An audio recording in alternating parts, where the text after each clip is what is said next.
Bienvenue au tout premier et unique journal télévisé qui te parle des dernières découvertes scientifiques avec de la rigueur scientifique et de la bonne humeur. Le 29 avril 2020, un article a été publié montrant la toute première photographie d'une planète en formation, c'est-à-dire d'une planète en cours de création.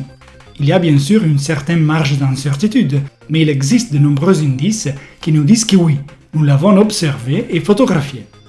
C'est une planète qui est en train de croître et de se former, et que l'on appelle protoplanète, du grec protos, premier, parce que ce sont les premiers pas que la planète fait dans la vie. Tout comme la Terre, il y a 4,6 milliards d'années. Cette observation a été possible grâce à un télescope très puissant appelé ALMA, dans le désert d'Atacama au Chili. ALMA est un télescope composé de 66 antennes de haute précision, dont 50 ont un diamètre de 12 mètres. Les antennes observent le cosmos entre les infrarouges et les ondes radio. C'est pour ça qu'elles sont situées dans le désert, car pour observer le ciel à ces longueurs d'onde, un environnement sec est nécessaire. En d'autres termes, l'humidité de l'air perturberait les images du télescope. Pourquoi tant d'antennes et pas une seule gigantesque? Lorsque les différentes antennes sont orientées pour observer le même point dans le ciel, c'est comme avoir un télescope aussi grand que la distance entre les antennes les plus éloignées. Et tiens-toi bien, les antennes peuvent être bougées. Cela permet d'agrandir le télescope en cas de besoin jusqu'à une taille de 16 km. Entre autres choses, le télescope ALMA a également contribué à la première photographie de l'histoire d'un trou noir en avril 2019. Et voici l'étoile que ALMA a photographiée. Elle s'appelle Abi Aurige dans la constellation d'Aurige. Comme tu peux le voir, elle est entourée d'un gaz avec une forme évidente de spirale. Maintenant, nous allons zoomer de plus en plus pour comprendre ce qui a été découvert en détail. L'étoile est située au centre de cette image. Et il s'agit d'une étoile relativement jeune. Elle a moins de 10 millions d'années, ce qui est très peu pour une étoile. Pense que notre Soleil a 4,6 milliards d'années. On l'appelle donc proto-étoile, car c'est une étoile encore en formation, qui n'a pas encore atteint ce qu'on appelle la séquence principale, car elle n'a pas encore commencé à faire fondre l'hydrogène à l'intérieur. L'étoile a une masse environ 2,4 fois supérieure à celle de notre Soleil, avec une protoplanète en formation qui se trouve dans cette position. Dans quelques instants, nous allons zoomer sur cette région de la photographie. C'est une planète superjovienne, c'est-à-dire plus lourde que Jupiter. D'après les données d'observation, la protoplanète a déjà une masse 4 à 13 fois supérieure à celle de Jupiter et elle continue d'accumuler de la masse à la vitesse d'une planète Terre tous les 1000 ans. Tu te demanderas quelle est la taille de cette image que nous voyons. Chacune des spirales externes peut atteindre une longueur de 450 unités astronomiques, c'est-à-dire 450 fois la distance Terre-Soleil. Tu te demanderas donc, si elle est si grande, pourquoi a-t-il fallu un télescope si puissant pour l'observer?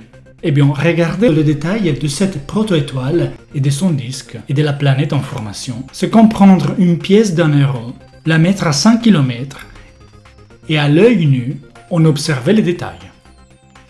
D'où vient cette étoile?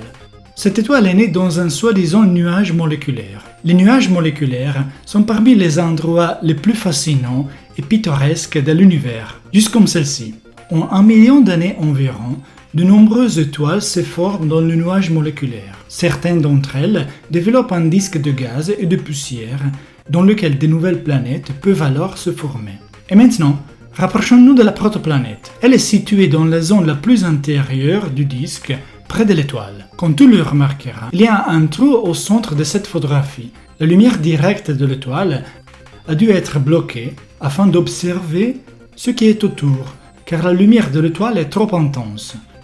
C'est comme regarder le soleil et bloquer le soleil avec un doigt afin d'observer un objet situé près du soleil. Cela crée parfois un halo de lumière gênant autour du doigt, ce qui perturbe l'image. Mais la technologie SPHERE, avec le télescope ALMA, est capable d'éliminer ces halos. En effet, la lumière directe de l'étoile est une lumière non polarisée, c'est-à-dire qui peut osciller dans n'importe quelle direction, tandis que la lumière réfléchie par le disque de gaz est polarisée. Et la technologie SPHERE est capable de filtrer uniquement celle provenant du gaz. C'est comme si le télescope ALMA avait mis des lunettes qui lui permettaient de filtrer la lumière souhaitée, juste comme celle-ci. Donc ALMA plus SPHERE permet d'observer ce qui se passe juste autour de l'étoile sans être aveuglé par l'étoile elle-même.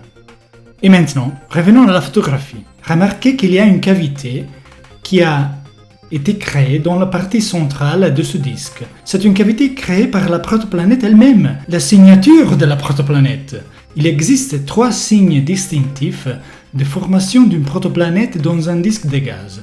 Comparons la photographie prise par le télescope ALMA et les résultats de calculs tridimensionnels des magnéto-hydrodynamiques. Tout d'abord, alors que la protoplanète tourne autour de la protoétoile, une cavité se crée dans le disque de gaz. Le voici à la fois dans le calcul et dans la photo publiée en 2020.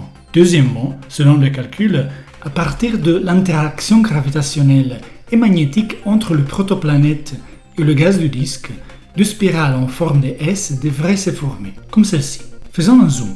Les 2 spirales partent de la protoplanète et sont également observées sur la photo de 2020. Et la troisième caractéristique est la formation d'un disque de gaz juste autour de la protoplanète.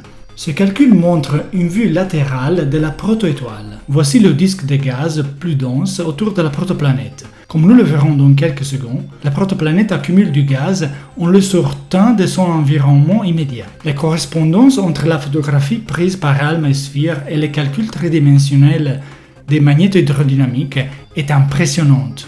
En plaçant une protoplanète dans cette position, les calculs reproduisent les 2 spirales AS observées avec une grande précision. Ces calculs nous ont également apporté une belle surprise, quelque chose qui n'était pas attendu, quelque chose de contre-intuitif, disons. On pourrait penser que les gaz qui s'accumulent sur la protoplanète et qui la fait augmenter des masses viennent du gaz du disque d'accrétion autour de l'équateur de la protoplanète. Mais en réalité, comme tu peux le voir sur cette figure, les calculs montrent qu'il y a des mouvements tourbillonnants intenses et que le flux de gaz qui s'accumule sur la protoplanète provient du pôle nord et du pôle sud.